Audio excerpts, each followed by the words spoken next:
how crazy of a week is it if scoring 1080 means you lost ranks?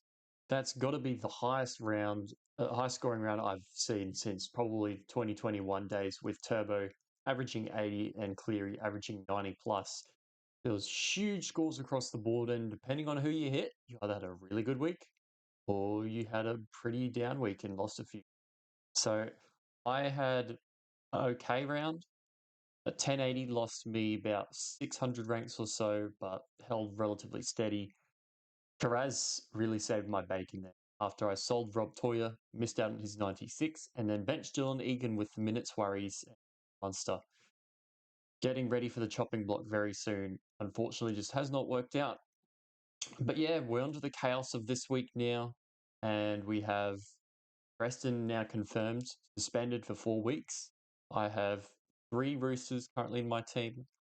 Marmazulis and Horsburgh's still got to just be 100% sure that he's going to play. At this stage, it looks like he possibly will. But yeah, even so, do you still trade him potentially if you can field the 17? Because he's sort of peaked now and he's likely to play Origin. I think probably not, considering how many other things we've got going on with the team at the moment. Yeah. So far, I've just made the one trade this week. Fletcher Sharp in, using Stafford Toa, who's also not here. But I'm going to show you a sad story. 2 good trade-ins, but man, that hurts. Rob Toya out, missed that. And I was talking last week about wanting to hold Jaden Campbell in case Jez pulled a Swifty on us like he did with the feda.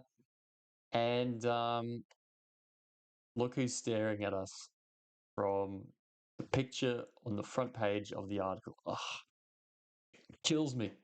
Kills me, but everybody else sold him as well, pretty much. It's not that big of a deal, and he doesn't play round 12 anyway. So with Drinkwater as well in my team, it would have been tough to have both. I'd say it would come down to buying guys like Garrick and potentially Sharp, Teddy maybe, but I mean probably not now, and probably pulling Dylan Lucas up to edge instead. And now that Preston is out, I think that's probably what I'm going to have to do. So another option would be to go for a Pierce Ball, something like that. But I got a lot of time to think about what I'm going to do with these two, and I got a lot of money to actually take out. I can buy close to any 2 players in the game that I want, but also King Togi is just sitting there. So let's have a look at these team lists. Say Hubner back, Jerbo back, Kavisi back, Jaden Campbell, and start off with the Eels, who are now at the bottom because the Panthers had a win. Not a lot happening here, except for the fact that there's not a lot happening for Jermaine Hopgood. 36 and 37 minutes in back-to-back weeks.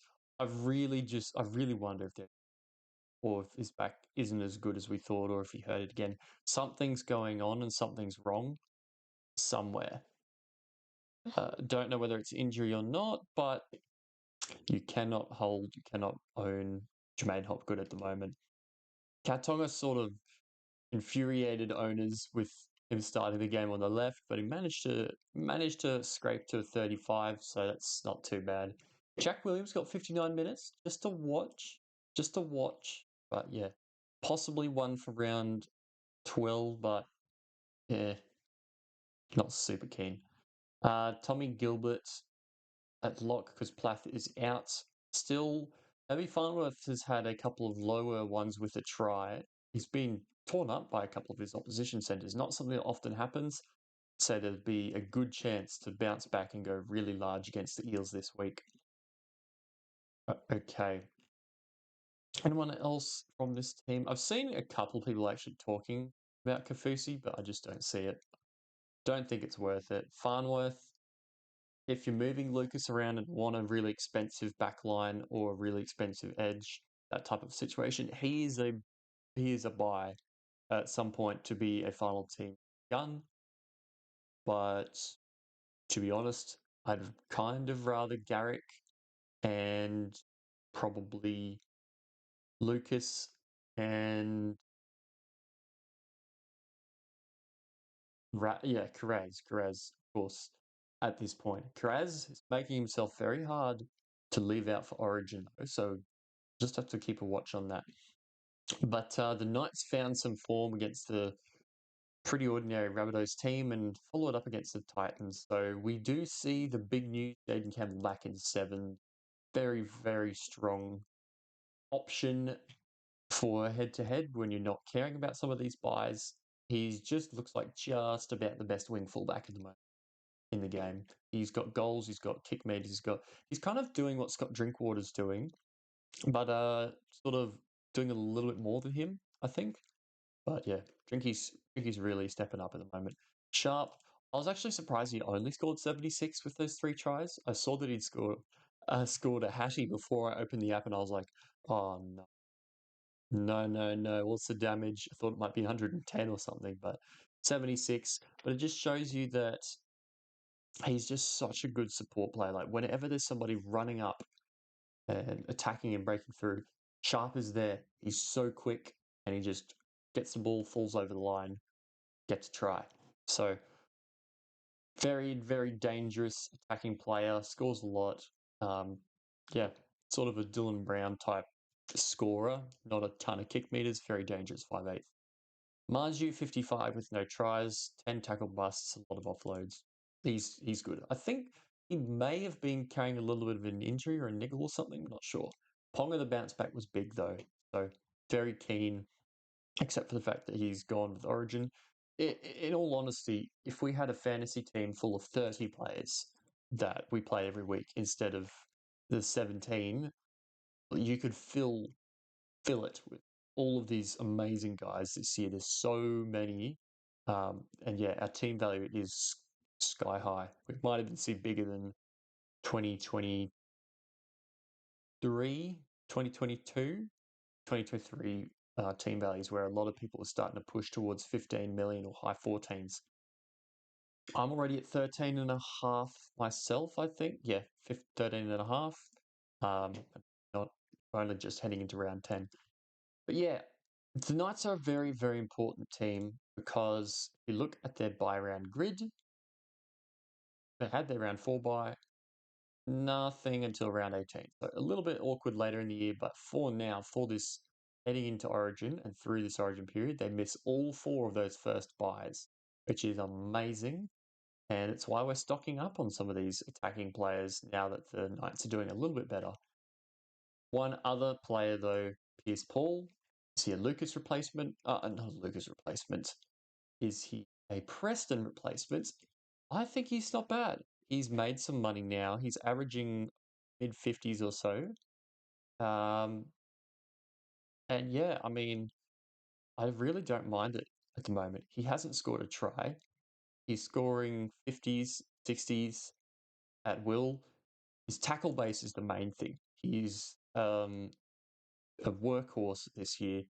Really upped his work rate from last year, where only about low 30s tackles, 100 meters. Once he gets some attack, he's going to really, really profit. And I think him and Lucas are. You generally don't want 2 players in the same team in the same position competing against each other, but I think they're used for different reasons. And in different ways, so it makes it a lot better and a lot easier. I really don't mind Pierce Paul as a spicy option this week. Yeah, we'll talk about the other forwards though, some interesting ones. Leo Thompson, let's go into him. It's just been, do we buy him? Do we buy him for the last few weeks? Because he is that round 12, round 15 mid when there's a lot missing. So he's getting the big minutes. The PPM is quite high this year. It's a lot higher than previous years. And if he does keep getting, say, 60 minutes with everybody just about back now, I think that he'll score sort of 50, maybe even heading towards 55. And honestly, I really don't mind that. I really don't mind that at this price. So really strong option. Yeah, look at that. So that's the injury game. What's it? Suspension. I can't remember which. let's just filter that out. 52, 58, 65, 43. So there's been some games missing for the other forwards and other players, but I really think that there's opportunity for him to be this kind of scorer in this kind of minutes. A little bit underpriced, really good role. Excellent. If you want somebody a little bit cheaper, though, you can look at his other front row partner. Now, Jacob Saifiti in the past has been a sort of 40-minute guy for 30 points or 40-minute guy for 50 points. He's not going to set the world on fire PPM. But with the Knights not having a ton of huge middle forwards these days, and Leo Thompson moving to the Knights, not to the Knights, the Bulldogs next year, it's going to be very interesting. I think that he is potentially an option. Now, we can see 33 and 36 in high 40s minutes, not super enticing. 51 and 47, that's starting to seem a lot better. 40 and 48 overall, I think that's pretty accurate. Is that good enough to bring in for a round 13 mid? Maybe, maybe not. That's the only thing I really have against him is if you are trying to make ranks during this origin period and want the strongest 13 that you can, how are you going to do that with the Jacob Saifiti? Is Jacob Saifiti's 200k less, 300k less than your Leo Thompsons, your Erin Clarks, your Nafahu Whites, your Tarpanese, your maybe McInnes? Is he going? Is the 300k you make from that, and say 10, 15 points less, is that going to be made up somewhere else in your team? Are you going to buy a Nico Hines instead of playing a Savala around 12? Are you going to play a KPP and a Dylan Lucas instead of a Kaltonga or something? You've got to plan for how to get the maximum points into your starting 13 for that week. If Jacob Saifiti fits into that mold and he again comes up with a good score and good minutes this week, I reckon he's a pretty solid option.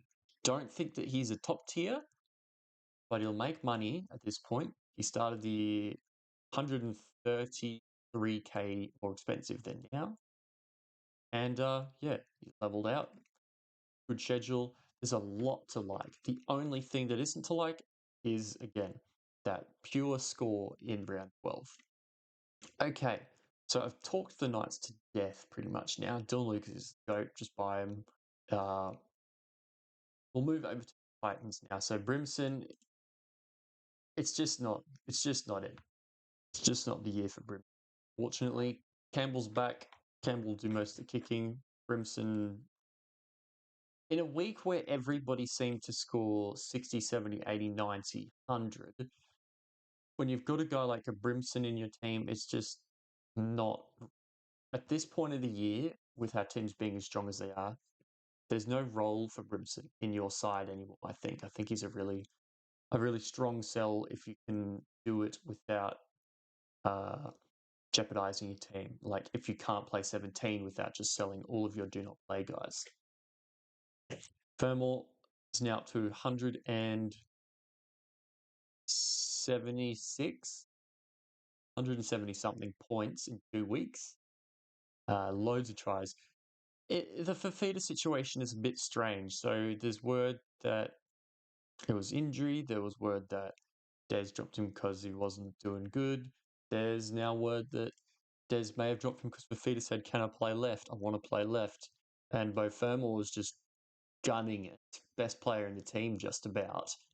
And Des said, no, dropped into reserve grade, didn't do a lot last week, so no for Fafita again.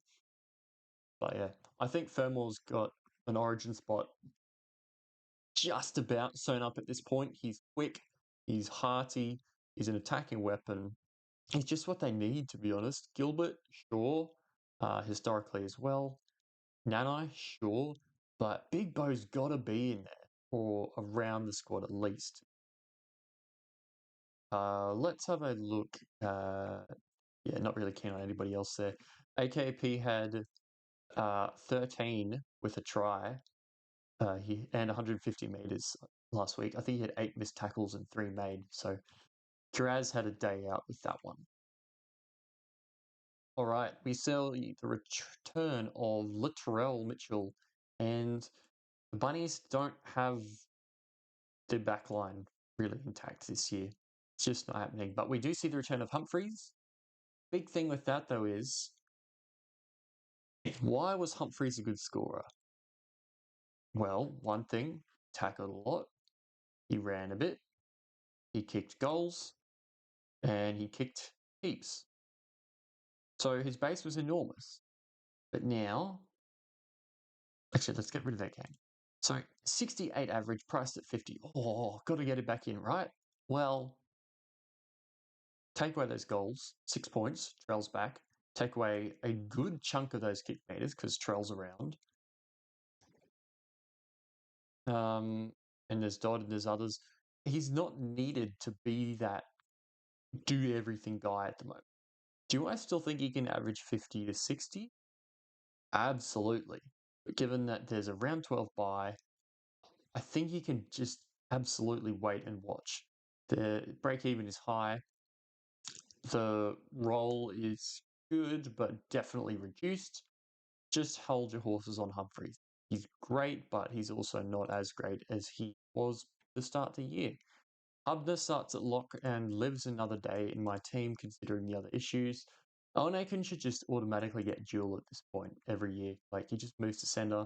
He's like Capewell. They should just have perma, center, edge dual at this point. Yeah, Kolomatangi prop is interesting. I don't know the stats on Kolo at prop, because I know at lock he goes real well. Has he played much prop? Actually, like, named a prop? Uh, there you go. So that was the first one.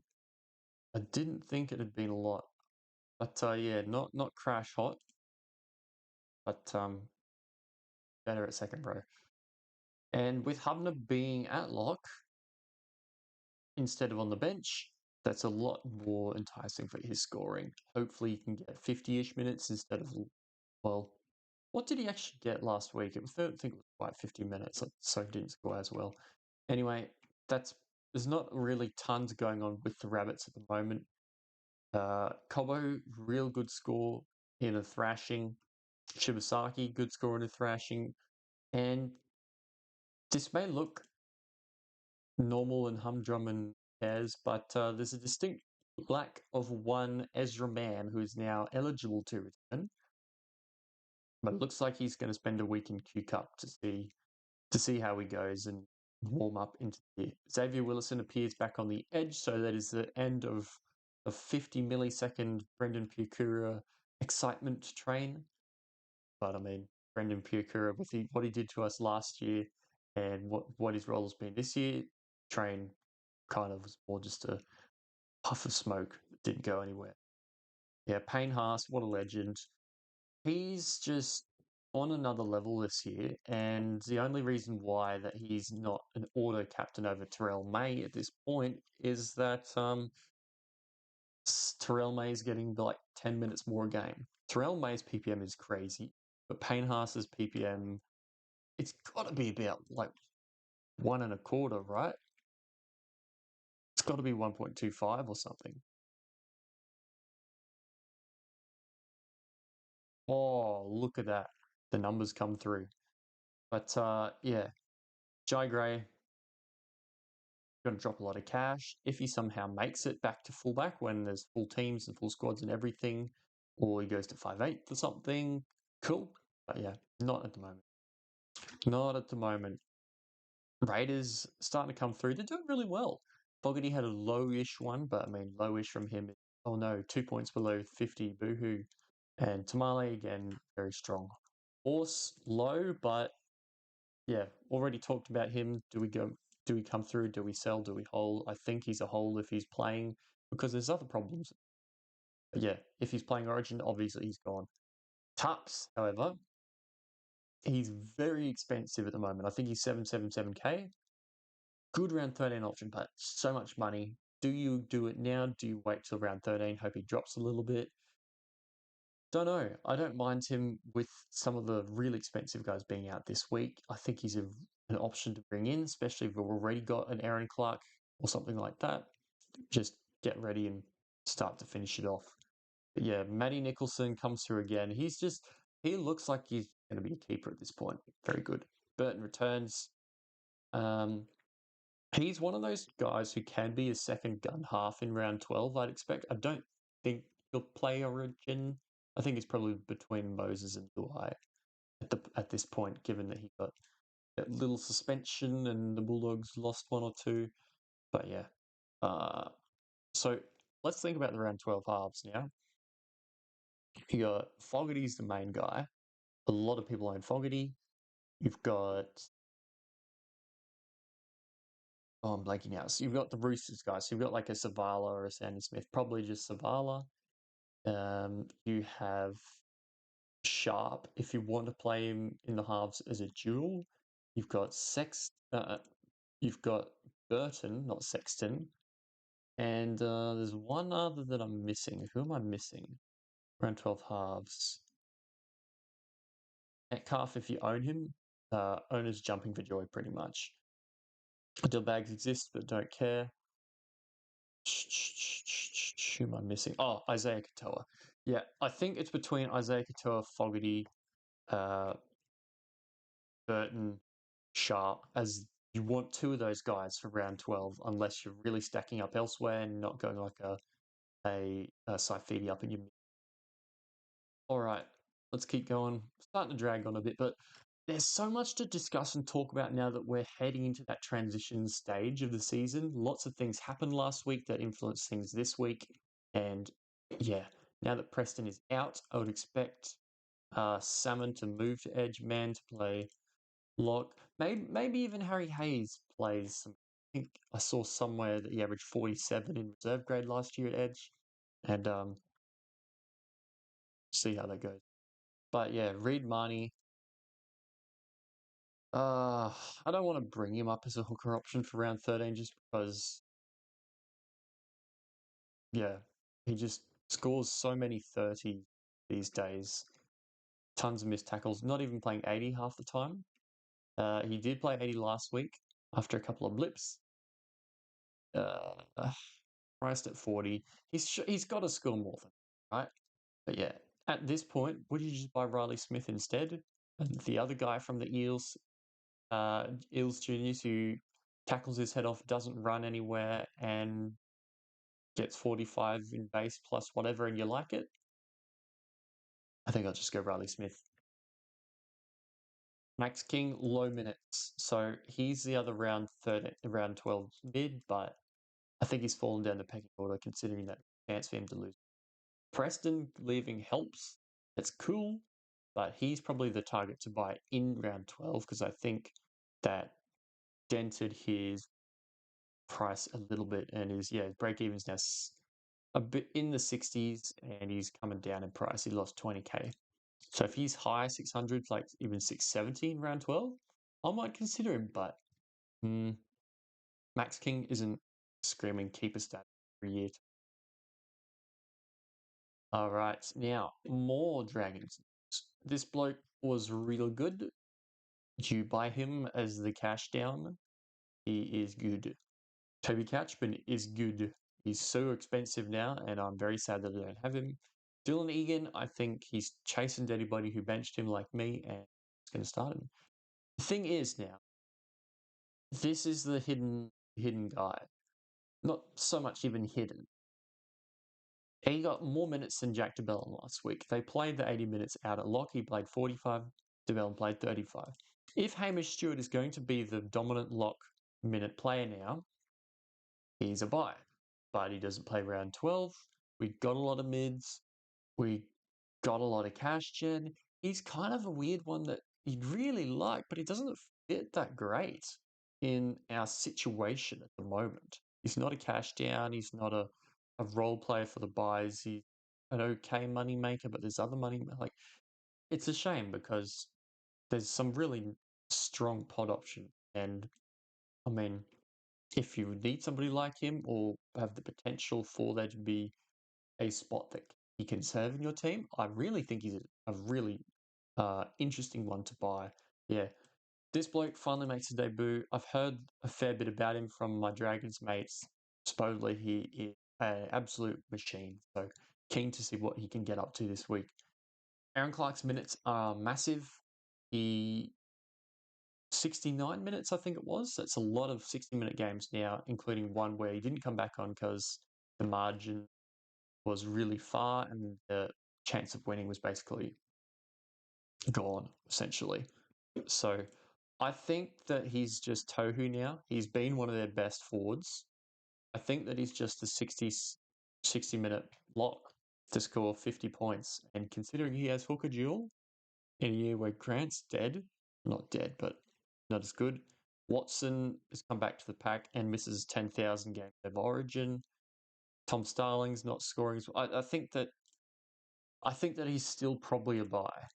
Even with Fish coming back, I still think he's going to be 55 to 60 minutes for 50 to 55 points. And really pains me to say that as a non-owner, but I might be buying him this week.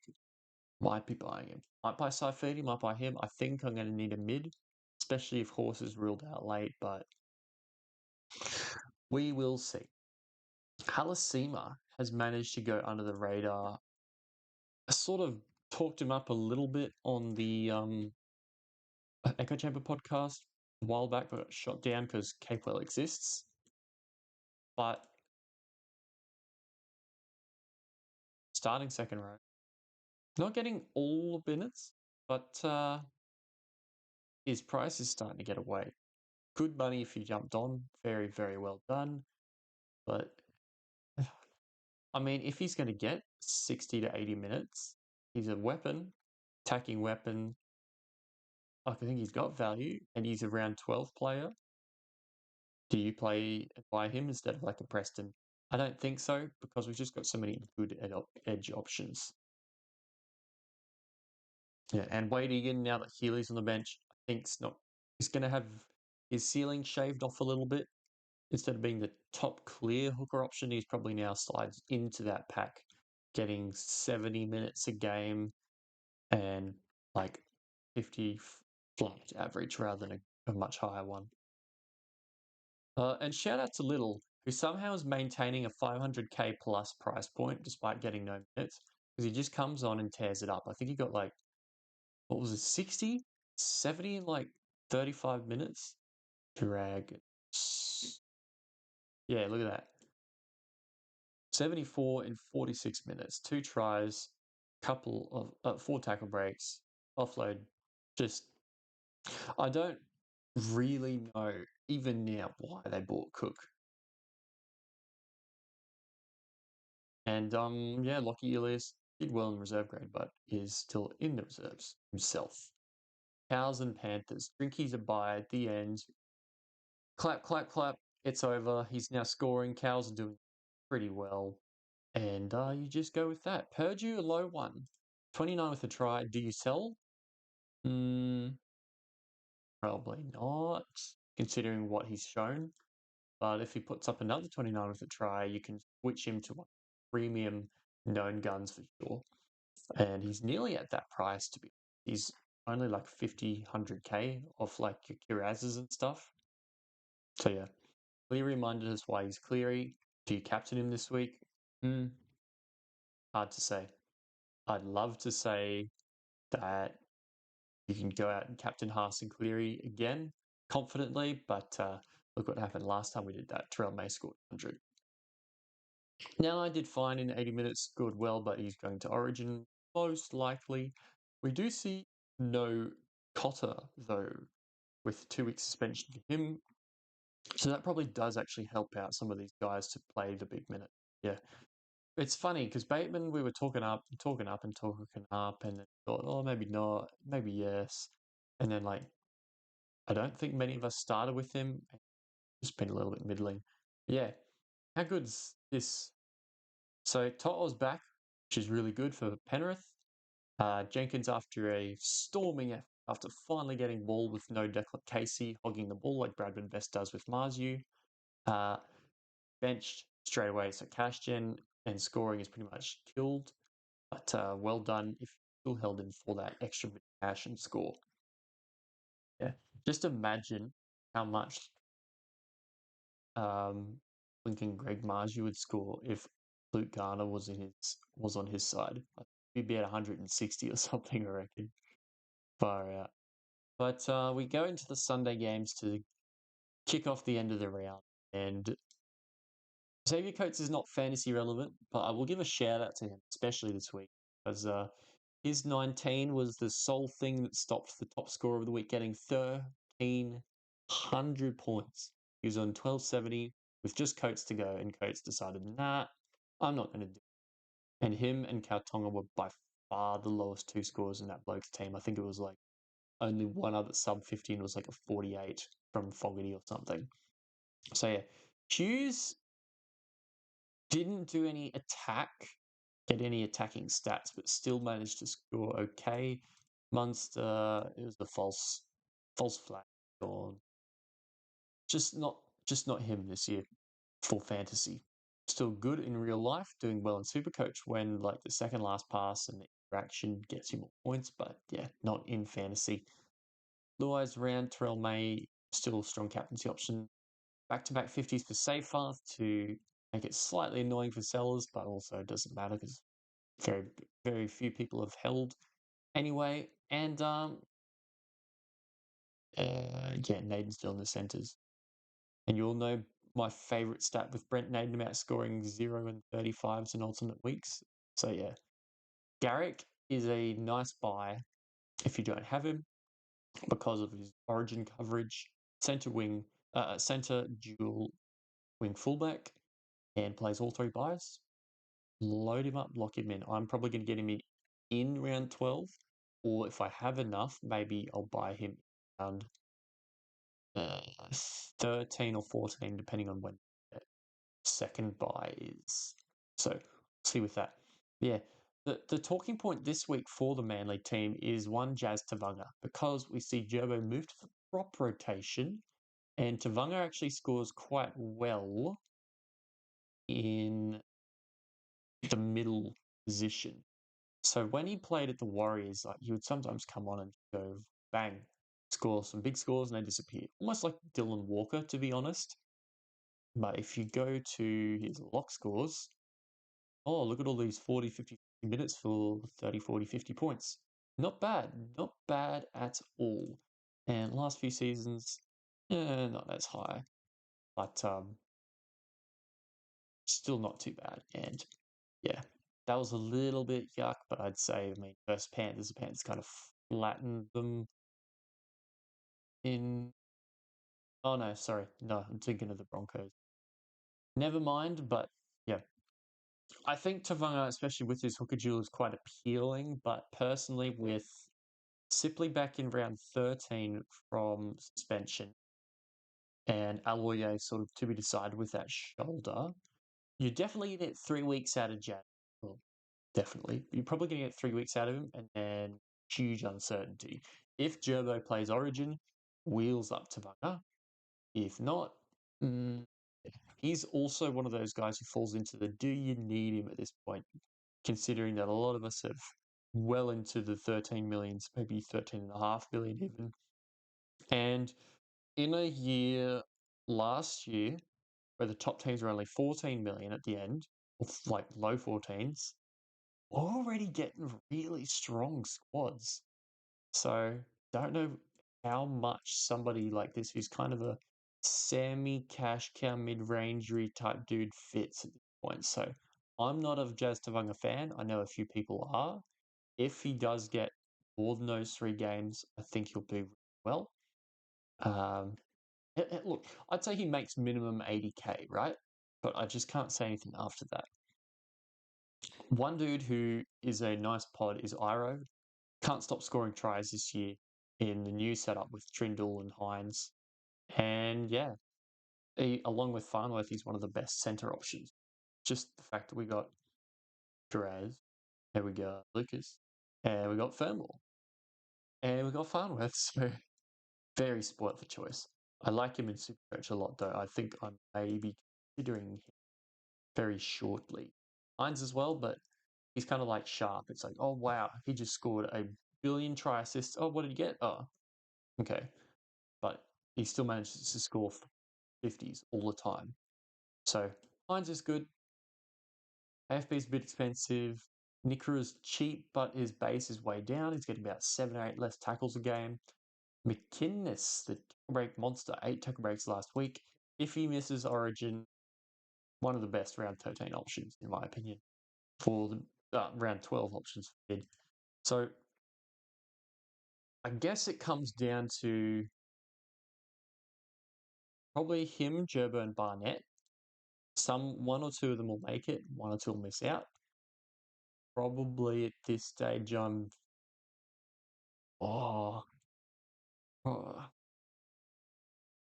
McInnes sort of feels like a really good pick for the Blues, but I don't know if they'll actually do it, if that makes sense. I think they might stick solid with Gerbo considering this. And that's pretty much it for this week. So there's a lot going on. Like you can see in footy stats, people are buying lots of different people. Like King Tuya, obviously, still buying Aaron Clarks, buying Riley Smith, still buying Dylan Lucas, buying like even some people are buying Luke Metcalf, Tobos, Fermor, Pongas. There's so many different options for me and possibly for you. I think the best way to go about it is just what is a simple, lowest fuss, least risky, straightforward thing to do. For me, obviously it's buy Fletcher Sharp for round 12 coverage and dual and improve my wing fullbacks. And then head scratching. So probably be end up getting an edge. Because I do want other guys coming into these, and I'm not sure of them yet. Like, do I get a Garrick? Do I wait a few weeks and get Teddy if he misses Origin? Do I race out and get Jaden Campbell right now, even though he doesn't play round 12? I think with that uncertainty, I'm going to leave that and I'm going to address that instead. And also my middle. So let's actually do the second one now. So Marmzulis to let's just put Saifiti in there as a placeholder. I quite like it. I actually really quite like it. I think it'll work well. Oh, but then I got King Togia. Hey, uh, his break even won't really run away. Yeah, Mumzilla to nice cash down. Bang, a lot of money in the bank, but I mean, it never killed anybody. I managed to get it wrong because I had too much money in the bank and I could have just literally used somebody else instead of trading out Jaden Campbell, but that's how it rolls. And Preston. So, uh, Preston, eh? Good old Preston. By anybody in the game.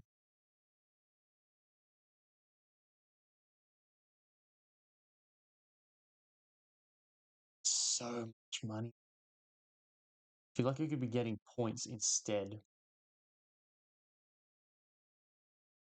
Oh, I don't know. I don't know. I'll have to figure it out. Maybe I'll just buy triple guns instead, leave him, or maybe I put an unhinged amount in the bank and gun up again next week. But yeah, it's starting to drizzle down now. I've saved a couple. Yeah, we'll see. We will see. I will think about that next time. Leagues, just before we finish. I mean, look at this. I lost so many matches with an 1,008 ABFA Content League. Mitch managed to knock me off this week.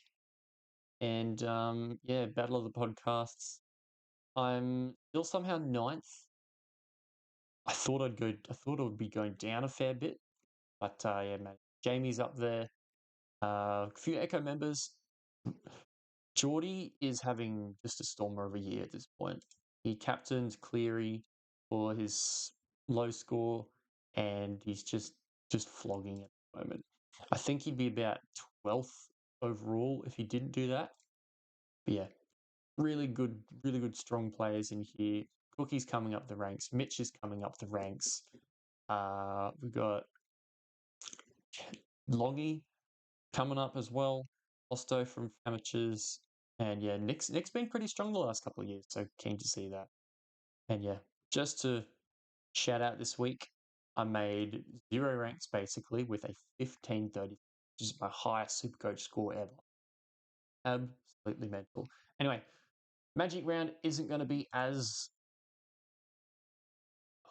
this round isn't going to be as high scoring as Magic Round. I'm pretty confident in saying, but there's going to be a lot of gun moves happening here, there, everywhere. So make your choices wisely. There's going to be some differences of opinion and some differences in players as we look to prepare for this Origin time. I'm really excited to see how it starts to move out. And yeah, let me know in the comments if you buying somebody uh, that I've suggested on this list, or if you're buying somebody who I've gotten or haven't mentioned that might be a real good shout through this next period. Uh, leave that for now. Good luck this week, fielding 17, and have a good one.